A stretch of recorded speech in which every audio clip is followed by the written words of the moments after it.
Market வந்து ஃபால்ல இருந்தாலும் சில செக்டர்ஸ் நல்லா தான் பெர்ஃபார்ம் பண்ணியிருக்கு. நிறைய கம்பெனிஸோட கார்ப்பரேட் இயர்னிங்ஸுமே நல்லா தான் இருக்கு இப்போ வரைக்கும். ஸோ அப்போ இப்போ மார்க்கெட் ஃப்ரெஷ் மணியை போட்டால் அதுக்கு ரியாக்ட் பண்ணி ரிட்டர்ன்ஸ் வந்து கொடுக்குதா? கண்டிப்பாக நீங்கள் பேலன்ஸ் ஷீட் பார்த்து அதோட க்ரோத் ப்ராஸ்பெக்ட்ஸ் என்னங்கிறத பார்க்கணும். ஸோ இது வரைக்கும் பாஸ்ட்டு தான் எங்கள்கிட்ட இருக்க டேட்டாலாம் பாஸ்ட் டேட்டா. ஸோ இப்போ இந்த கம்பெனி ஃப்யூச்சரில் எவ்வளோ ஏர்னிங்ஸ் எடுக்க போகுதுங்கிறத பேஸ் பண்ணி தான் நீங்கள் கம்பெனியை சூஸ் பண்ணணும். ஸோ இப்போ அந்த மாதிரி பார்த்தீங்கன்னா இப்போது நிறைய கம்பெனிஸ் வந்து ரிசல்ட்ஸ் நல்லா கொடுத்துருக்காங்க. ஸோ இப்போ அந்த கம்பெனிஸில் நீங்கள் எதெல்லாம் நீங்கள் லிஸ்ட் எடுத்து அதுலேருந்து செலக்டட் கம்பெனிஸை ஃப்யூச்சர் பொட்டன்ஷியலை பார்த்து நீங்கள் வாங்கணும். இல்லை நீங்கள் வந்து நிஃப்டியை ட்ராக் பண்ணுறீங்கன்னா நீங்கள் என்ன பண்ணணும்னா நிஃப்டி எவ்வளோ பர்சன்டேஜ் கீழே விழுகிறப்பெல்லாம் நீங்கள் இன்வெஸ்ட் பண்ணிக்கிட்டே வரணும்.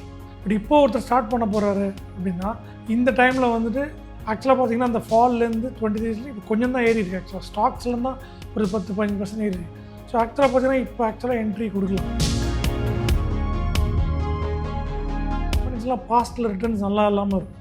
பட் கோயிங் ஃபார்வர்ட் ரிசல்ட்ஸ் நல்லாயிருக்கும். ஏன்னா இப்போ க்ரூட் ஆயில் கீழே குறைஞ்சிருச்சு. ஸோ இப்போ இது வரைக்கும் பர்ஃபார்ம் ஆகாத ஸ்டாக்ஸ்லாம் இப்போ பர்ஃபார்ம் ஆகும். இப்போ அவனோட ரிசல்ட்ஸ் எடுத்து பார்த்தீங்கன்னா போராக இருக்கும். பட் ஃப்யூச்சர் வந்து பிரைட்டாக இருக்கும். லாஸ்ட் டேட்டில் சில கம்பெனிஸ் நல்லா பண்ணுது, சில கம்பெனிஸ் நல்லா பண்ணியிருக்காது. ஆனால் கோயிங் ஃபார்வர்ட் நல்லா பண்ணியிருக்க கம்பெனி நல்லா பர்ஃபார்ம் ஆகாது. நல்லா பர்ஃபார்ம் ஆகாத கம்பெனி பாஸ்ட்டில் இப்போ நல்லா பர்ஃபார்ம் ஆகும். ஸோ இப்போ அதை நீங்கள் பிரிக்க தெரிஞ்சுக்கணும். அதை எப்படி பிரிக்க தெரிஞ்சுக்கணும்னா மேக்ரோ எக்கனாமிக்ஸ் நீங்கள் நல்லா புரிஞ்சுக்கிட்டீங்கன்னா இப்போ இனிமேல் என்ன நடக்க போகுதுங்கிறது பேஸ் பண்ணி அந்த கம்பெனிஸை நீங்கள் வாங்கலாம். ஆதன் பிஸ்னஸ் நேயர்களுக்கு வணக்கம். நீங்கள் நம்ம கூட சர்டிஃபைட் ஃபினான்ஷியல் பிளானர் குமாரப்பன் அவர்கள் தான் ஜாயின் பண்ணியிருக்காங்க. வாங்க பேசலாம். வணக்கம் சார். வணக்கம். எப்படி சார் இருக்கீங்க? ஃபைன். சரி, இப்போது நிறைய இன்வெஸ்டர்ஸ் வந்து இன்னுமே மார்க்கெட் இன்னொரு பெரிய ஃபாலை வந்து பார்க்கும், இல்லை இன்னொரு 5 to 10% கரெக்ஷன்ஸ் வரும், அப்போது வந்து பொறுமையாக இன்வெஸ்ட் பண்ணிக்கலாம் அப்படின்னு வெயிட் பண்ணிகிட்டே இருக்காங்க. ஸோ இது எப்படி பார்க்குறீங்க? இல்லை, இது வெயிட் பண்ணிட்டே தான் இருக்கணும். சரி, அவங்க நினச்ச கரெக்ஷன் வந்து மார்ச்சில் நடந்தது. February மார்ச்சில் எல்லாமே பயங்கர டவுன் ஆச்சு. So that was a perfect time. So இது வந்து மார்க்கெட் வந்து இது மாதிரி எவ்வளோ கரெக்ட் ஆகும், 5%, 10%. ஸோ அவங்க அந்த நீங்கள் சொல்ல 10% வந்து அந்த வார் சமயத்தில் நடந்தது மார்ச்சில். அதுமாதிரி போன வருஷம் இதே மார்ச்சில் நல்ல ஃபால் இருந்தது. ஸோ இப்போ அந்த ஃபாலில் இன்வெஸ்ட் பண்ணவங்கலாம் இன்றைக்கி 10 to 15% ப்ராஃபிட்டில் இருப்பாங்க. ஓகே, ஸோ நீங்கள் எக்ஸ்பெக்டேஷன் எவ்வளோ வச்சுருக்கீங்க? ஓகே, இப்போ நீங்கள் அதை விட்டுட்டு இப்போது வந்து உட்காந்துருந்தீங்கன்னா இப்போ நீங்கள் அடுத்த டவுன்ஃபால் வர வெயிட் பண்ணணும். பட் அதுக்குள்ளே மார்க்கெட் மேலே 10% மேலே ஏறிடும். ஸோ இது வந்துட்டு இதை டைம் பண்ணுறது ரொம்ப கஷ்டம். இல்லை நீங்கள் வந்து நிஃப்டியை ட்ராக் பண்ணுறீங்கன்னா நீங்கள் என்ன பண்ணணும்னா நிஃப்டி எவ்வளோ பர்சன்டேஜ் கீழே விழுகிறப்பெல்லாம் நீங்கள் இன்வெஸ்ட் பண்ணிக்கிட்டே வரணும். நீங்கள் பட் இப்போ ஒருத்தர் ஸ்டார்ட் பண்ண போகிறாரு அப்படின்னா இந்த டைமில் வந்துட்டு ஆக்சுவலாக பார்த்தீங்கன்னா அந்த ஃபால்லேருந்து 23 இப்போ கொஞ்சம் தான் ஏறி இருக்குது. ஆக்சுவலாக ஸ்டாக்ஸ்லேருந்து தான் ஒரு 10-15% ஏறி இருக்குது. ஸோ ஆக்சுவலாக பார்த்தீங்கன்னா இப்போ ஆக்சுவலாக என்ட்ரி கொடுக்கலாம். அந்த லோ இல்லைனாலும் அந்த லோலேருந்து ஒரு 10% 15%ல் நீங்கள் என்ட்ரி எடுக்கலாம். ஸோ இது வந்துட்டு நீங்கள் சிஸ்டமேட்டிக்காக பண்ணிகிட்டே போனீங்கன்னா இட்ஸ் ஈஸியர். ஏன்னா உங்களோட அந்த எக்ஸாக்ட் ஃபாலோ உங்களால் பிடிக்க முடியாது. ஸோ இந்த டைமில் ஆக்சுவலாக பார்த்தீங்கன்னா இப்போ வெயிட் பண்ணுறது போல் இப்போ ஆக்சுவலாக இன்வெஸ்ட் பண்ணணும். ஸோ அதுதான் இப்போ கரெக்டான ஸ்ட்ராட்டஜி இப்போ பார்த்தீங்கன்னா. பட் எல்லாத்துக்கும் மேலே இது நீங்கள் இன்வெஸ்ட் பண்ணுற போகிற அமௌண்ட்டு உங்களுக்கு எப்போ தேவைங்கிறது தான் ரொம்ப ரொம்ப இம்பார்ட்டண்ட். அதை பேஸ் பண்ணி தான் இப்போ நீங்கள் மார்க்கெட்டுக்குள்ளே வரலாமா வேணாமாங்கிறதே நம்ம கேள்வி எடுக்கணும். இப்போ எனக்கு 2 years எனக்கு இந்த காசு வேணுங்கிறப்போ வந்துட்டு இதை நான் சஜஸ்டே பண்ண மாட்டேங்க. மார்க்கெட் வந்து ஃபால்ல இருந்தாலும் சில செக்டர்ஸ் நல்லா தான் பெர்ஃபார்ம் பண்ணியிருக்கு. நிறைய கம்பெனிஸோட கார்ப்பரேட் இயர்னிங்ஸுமே நல்லா தான் இருக்குது இப்போ வரைக்கும். ஸோ அப்போ இப்போ மார்க்கெட் ஃப்ரெஷ் மணியை போட்டால் அதுக்கு ரியாக்ட் பண்ணி ரிட்டர்ன்ஸ் வந்து கொடுக்குதா? ஆமாம், நீங்கள் வந்து இப்போ இண்டிவிஜுவல் ஸ்டாக்ஸ் சூஸ் பண்ணுறீங்கன்னா கண்டிப்பாக நீங்கள் பேலன்ஸ் ஷீட் பார்த்து அதோட க்ரோத் ப்ராஸ்பெக்ட்ஸ் என்னங்கிறத பார்க்கணும். ஸோ இது வரைக்கும் பாஸ்ட்டு தான் எங்கள்கிட்ட இருக்க டேட்டாலாம் பாஸ்ட் டேட்டா. ஸோ இப்போ இந்த கம்பெனி ஃப்யூச்சரில் எவ்வளோ ஏர்னிங்ஸ் எடுக்க போகுதுங்கிறத பேஸ் பண்ணி தான் நீங்கள் கம்பெனியை சூஸ் பண்ணணும். ஸோ இப்போ அந்த மாதிரி பார்த்தீங்கன்னா இப்போது நிறைய கம்பெனிஸ் வந்து ரிசல்ட்ஸ் நல்லா கொடுத்துருக்காங்க. ஸோ இப்போ அந்த கம்பெனிஸில் நீங்கள் எதெல்லாம் நீங்கள் லிஸ்ட் எடுத்து அதுலேருந்து செலக்டட் கம்பெனிஸை ஃப்யூச்சர் பொட்டன்ஷியலை பார்த்து நீங்கள் வாங்கணும். ஓகே, ஃபார் எக்ஸாம்பிள் இப்போ சில கம்பெனிஸ்லாம் பாஸ்ட்டில் ரிட்டர்ன்ஸ் நல்லா இல்லாமல் இருக்கும்.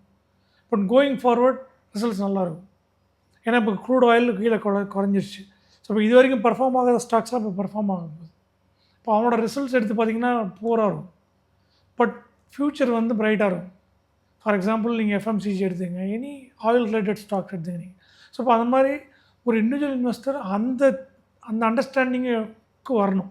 அதாவது result first of all balance sheet முதல்ல நீங்கள் படித்து தெரிஞ்சுக்கணும். பேலன்ஸ் ஷீட்டில் பாஸ்ட் டேட்டா காட்டும். பாஸ்ட் டேட்டாவில் சில கம்பெனிஸ் நல்லா பண்ணிருக்கும், சில கம்பெனிஸ் நல்லா பண்ணியிருக்காது. ஆனால் கோயிங் ஃபார்வர்ட் நல்லா பண்ணியிருக்க கம்பெனி நல்லா பெர்ஃபார்ம் ஆகாது. நல்லா பெர்ஃபார்ம் ஆகாத கம்பெனி பாஸ்ட்டில் இப்போ நல்லா பெர்ஃபார்ம் பண்ணும். ஸோ இப்போ அதை நீங்கள் பிரிக்க தெரிஞ்சுக்கணும். அதை எப்படி பிரிக்க தெரிஞ்சுக்கணும்னா மேக்ரோ எக்கனாமிக்ஸ் நீங்கள் நல்லா புரிஞ்சுக்கிட்டிங்கன்னா இப்போ இனிமேல் என்ன நடக்க போகுதுங்கிறது பேஸ் பண்ணி அந்த கம்பெனிஸை நீங்கள் வாங்கலாம். பட் இது வந்து ஒரு இண்டிவிஜுவலால் நம்ம ஏற்கனவே நிறைய டிஸ்கஸ் பண்ணியிருக்கோம். ஒரு இண்டிவிஜுவலால் இந்த ஒர்க்கை பண்ண முடியுமானா கொஞ்சம் கஷ்டம். ஃபுல் டைம் இதை படித்து தான் நீங்கள் பண்ணணும். இப்போ வார் சுச்சுவேஷனால் மார்க்கெட் இப்போ கரெக்ஷனில் இருக்குது. 2 இயர்ஸ்க்கு முன்னாடியிலேருந்தே மார்க்கெட் வந்து ஒரு சைட் வேஸில் கன்சாலிடேஷன் ஃபேஸில் தான் இருந்துட்டு வருது. ஸோ 2024லையோ இல்லை 2025லையோ ஒருத்தர் மார்க்கெட்டில் என்ட்ராக இருந்தார்னா அவரோட போர்ட்ஃபோலியோ பர்சன்டேஜ் நெகட்டிவில் தான் வந்து இருந்திருக்கும். ஸோ இப்போ இருக்கிற சுச்சுவேஷனில் போர்ட்ஃபோலியோ டைவர்சிஃபிகேஷன் எந்த பர்சன்டேஜில் போட்டுக்கலாம், அசட் அலோகேஷன் எப்படி இருக்கலாம்? சரி, போர்ட்ஃபோலியோ டைவர்சிஃபிகேஷன் இருந்தால் மட்டும்தான் இந்த லாஸ்ட் 2 இயர்ஸில் அவங்க வந்து நெகட்டிவே போயிருக்க மாட்டாங்க. இப்போ என்னோடய கிளைண்ட்டுக்கெலாம் பார்த்தீங்கன்னா ஆவரேஜாக வந்து ஒரு சில கிளைண்ட் தவிர ரொம்ப ஹை ரிஸ்க் கிளைண்ட்ஸு அவங்கள தவிர மிச்சம் எல்லாருமே 4 to 5% வரைக்கும் ப்ராஃபிட்டில் தான் நான் கொண்டு வந்து நிறுத்தி வச்சுருக்கோம். நீங்கள் அந்த 2024 பீக்லேருந்து இப்போ வரைக்கும் எடுத்து பார்த்தீங்கன்னா மார்க்கெட் வந்து மைனஸில் இருந்திருக்கும். ஏன்னா அப்போ வந்து 27,000 26,000 சம்திங், இப்போ 23,000 இருக்குது. ஸோ அப்போ அந்த பீக் இப்போ எடுத்திங்கனாலே மார்க்கெட் வந்து 3,000 லெஸ்ஸில் தான் இருக்குது, 2,500 பாயிண்ட்ஸ் லெஸ்ஸில் இருக்குது. பட் கிளைண்ட் போர்ட்ஃபோலியோஸ்லாம் வந்து டைவர்சிஃபை பண்ணதுனால அவங்களாம் அட்லீஸ்ட் 4 to 5%, அதாவது 0 to 5% முக்கால்வாசி கிளைண்ட்டை நாங்கள் வச்சுருக்கோம்.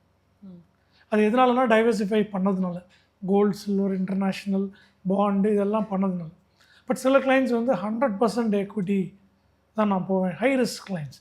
இப்போ அவங்கெல்லாம் பார்த்திங்கன்னா -2%, -3%. அவங்களுக்கு கூட மார்க்கெட்டோட ஃபுல் கரெக்ஷன் அவங்களுக்கு கிடையாது, -2%ல் தான் அவங்களோட இருக்காங்க. ஓகே, பட் இப்போ மார்க்கெட் ரிகவர் ஆகும்போது ஃபாஸ்ட்டாக ரிகவர் ஆகும். ஸோ இது டைவர்சிஃபை பண்ணால் தான் வந்து இந்த ஃபாலில் நீங்கள் தப்பிக்க முடியும்.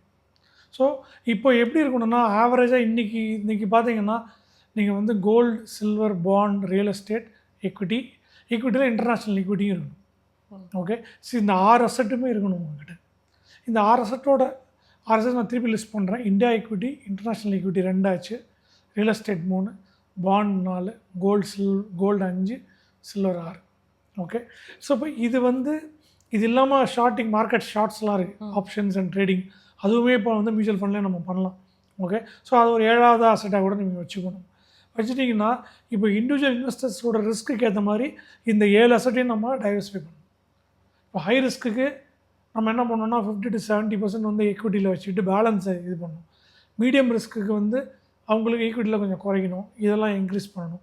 ஸோ இது வந்து இந்த 7 அசட்டும் இருக்கணும். ஆனால் இதில் எவ்வளோ இன்வெஸ்ட் பண்ண போகிறோங்கிறது ஒரு இண்டிவிஜுவலோட ரிஸ்க்கை பொறுத்து தான் இருக்குது. ஸோ அவங்களோட ரிஸ்க் நம்ம என்னென்னு தெரிஞ்சிட்டோன்னா இது எல்லாத்தையும் நம்ம டைவர்சிஃபை பண்ணிக்கலாம். இன்ட்ரெஸ்ட் ரேட்டில் எந்த சேஞ்சும் இல்லாமல் சேம் 5.25% தான் இப்போயே கண்டினியூ ஆகிட்டுருக்கு. ஸோ இதனால் மற்ற அசட் கிளாஸ்க்கு, இந்த பாண்ட் மார்க்கெட்டுக்கு எந்த பாதிப்பும் இப்போ இல்லையா? இல்லை, இப்போ இன்ட்ரெஸ்ட் ரேட் இப்போ அப்படியே இருக்கிறதுனால எல்லாமே அப்படியே போயிட்டே இருக்கும்.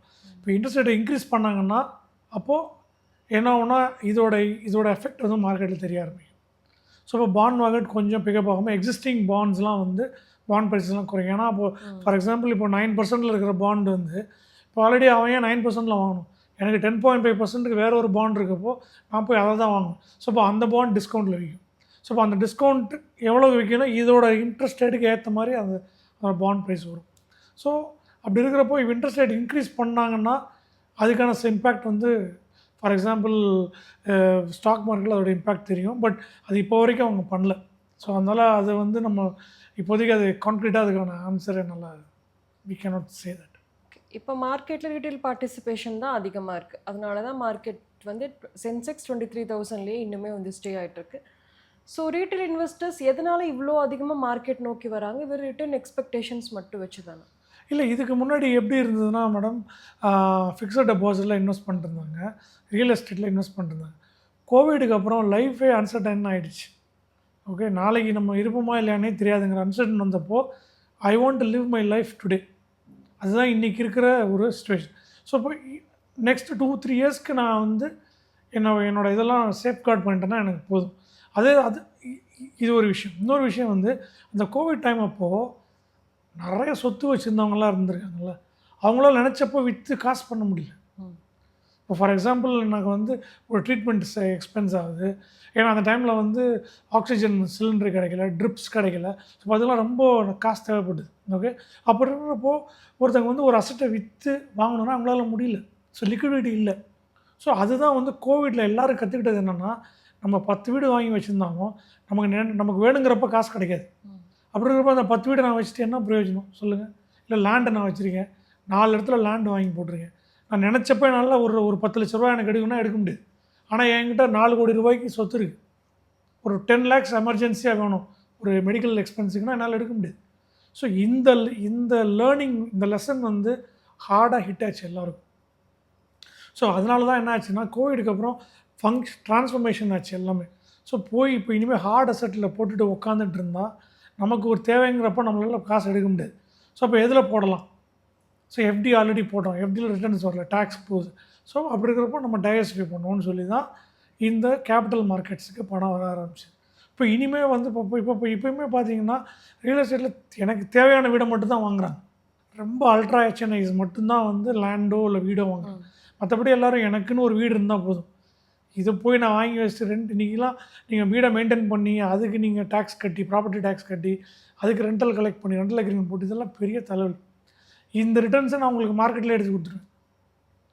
ரியல் எஸ்டேட் இன்வெஸ்ட்மெண்ட் ட்ரஸ்ட்டுன்னு இருக்குது. ஸோ அதில் உங்கள் வீடோட என்னால் பெட்டர் ரிட்டர்ன்ஸ் அதில் எடுத்து கொடுக்க முடியும். அப்படி இருக்கிறப்ப நான் எதுக்கு போய் 1.5 கோடி ரூபா கொடுத்து இல்லை 50 lakhs கொடுத்து வீடு வாங்கணும்? 10,000 rupeesக்கு ரீட்ஸ் வாங்க, அதில் அவனே 7% ரிட்டர்ன் கொடுக்கணும். ஸோ இதெல்லாம் மக்களுக்கு இந்த அண்டர்ஸ்டாண்டிங்லாம் வந்ததுனால ஆட்டோமேட்டிக்காக வந்து people are move to capital markets. எப்போ வேணால் பணத்தை எடுத்துக்கலாம். ஸோ அதுதான் ரொம்ப ரொம்ப இம்பார்ட்டன்ட். நீங்கள் லிக்விடிட்டி. இப்போ நிறைய இன்வெஸ்டர்ஸ் செக்டார் இன்வெஸ்டிங் நோக்கி போகிறாங்க. செக்டாரே இப்போ கரண்ட்டாக எந்த செக்டார், எந்த தீம் வந்து பெஸ்ட்டாக இருக்கோ அதை நோக்கி வந்து போகிறாங்க. ஸோ செக்டார் இன்வெஸ்டிங் நல்லதா இல்லை நார்மலாக மியூச்சுவல் ஃபண்டில் இன்வெஸ்ட் பண்ணாலே போதும்? இல்லை, செக்டார் இன்வெஸ்டிங் ரொம்ப ரொம்ப ரிஸ்க் மேடம். ஓகே, அது வந்து எகைன் நீங்கள் தெரியும்னா இண்டிவிஜுவல் ஸ்டாக்ஸோட ரிஸ்க் மாதிரி தான். நீங்கள் ஒர்க் பண்ணிட்டுருக்கீங்க, காலையில் நான் போய்ட்டு ஈவினிங் தான் ஆஃபீஸ்லேருந்து வரீங்கன்னா நீங்கள் வந்து ஒரு நார்மலான மியூச்சுவல் ஃபண்டில் தான் நீங்கள் போடணும். ஃபண்ட் மேனேஜர் வந்து அவர் கால் எடுத்துப்பார்.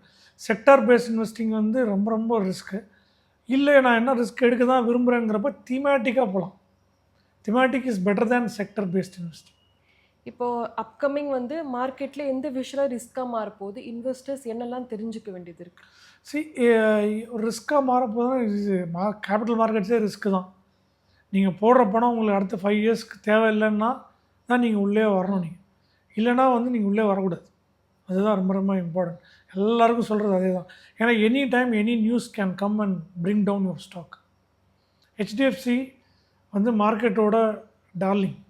ஓகே, எல்லோரும் ஹெச்டிஎஃப்சி ஸ்டாக், என்டையர் நிஃப்டி இண்டெக்ஸே வந்து ஹெச்டிஎஃப்சி வச்சு தான் ட்ராவல் ஆகிடும். ஒருத்தர் ரிசைன் பண்ணார், அந்த ஸ்டாக் 1200 700 வந்துச்சு. இந்த ரிஸ்க் உங்களால் ஹேண்டில் பண்ண முடியுமா? இது யாருமே ப்ரெடிக்ட் பண்ண முடியும். இன்றைக்கி எல்லா மியூச்சுவல் ஃபண்ட்ஸும் 5% ஹோல்டிங் வச்சுருக்காங்க ஹெச்டிஎஃப்சி பேங்க். ஒரே ஒருத்தர் ரிசைன் பண்ணார். அவருமே வந்து சைலண்ட்டாக ரிசைன் பண்ணிடலாம். அவர் சென்சேஷனல் கிரியேட் பண்ணுறதுக்காக பப்ளிக்காக ரிசைன் பண்ணார். ரிசைன் பண்ண என்னாச்சு, என்டையர் ஸ்டாக் ஹெச்டிஎஃப்சிலேருந்து lakhs of crores வெளியில் போச்சு. இன்றைக்கி 700 rupees இருக்குது அந்த ஸ்டாக். இந்த ரிஸ்க்கை மியூச்சுவல் ஃபண்டால் எடுக்க முடியும். அவங்க வித்ஸ்டாண்ட் பண்ண முடியும். ஏன்னா அவங்க 5% தான் அதில் இன்வெஸ்ட் பண்ணிடுறாங்க. அதாவது 100 rupeesல 5 rupees தான் வந்து அவங்க ஹெச்டிஎஃப்சி இன்வெஸ்ட் பண்ணுறாங்க. பேலன்ஸ் 95 rupees வந்து மற்ற ஸ்டாக்கில் இன்வெஸ்ட் பண்ணுறாங்க. ஸோ இந்த லாஸ், அந்த 95 ஸ்டாக்ஸோட லாஸில் அவங்க மேனேஜ் பண்ணி போயிட்டே இருப்பாங்க. பட் ஒரு இண்டிவிஜுவல் இன்வெஸ்டர் போய் அதில் ஒரு 1,50,000 இன்வெஸ்ட் பண்ணியிருந்தாங்கன்னா என்ன இருக்கும் யோசிச்சு பாருங்கள். 1100லேருந்து இப்போ 700க்கு வந்துருக்கு. கிட்டத்தட்ட 400 rupees கீழே போயிருக்கு. So they would have been at a loss of 40%. அந்த லாஸ் அவங்களால வித்ஸ்டாண்ட் பண்ண முடியுமா? பண்ண முடியாது. ஸோ அதனால தான் சொல்கிறேன், இது வந்துட்டு இண்டிவிஜுவல்ஸ் வந்து ஸ்டாக்ஸோ இல்லை திமேட்டிக்கோ இல்லை செக்டர் ஃபண்ட்ஸுக்கு போகவே கூடாது. ப்ராட் பேஸ்டாக அவங்க போயிடும், அதுதான் பெஸ்ட். இல்லைனா இது எப்போ மேலே வரும் எப்போ கீழே போகணும்னே தெரியாது.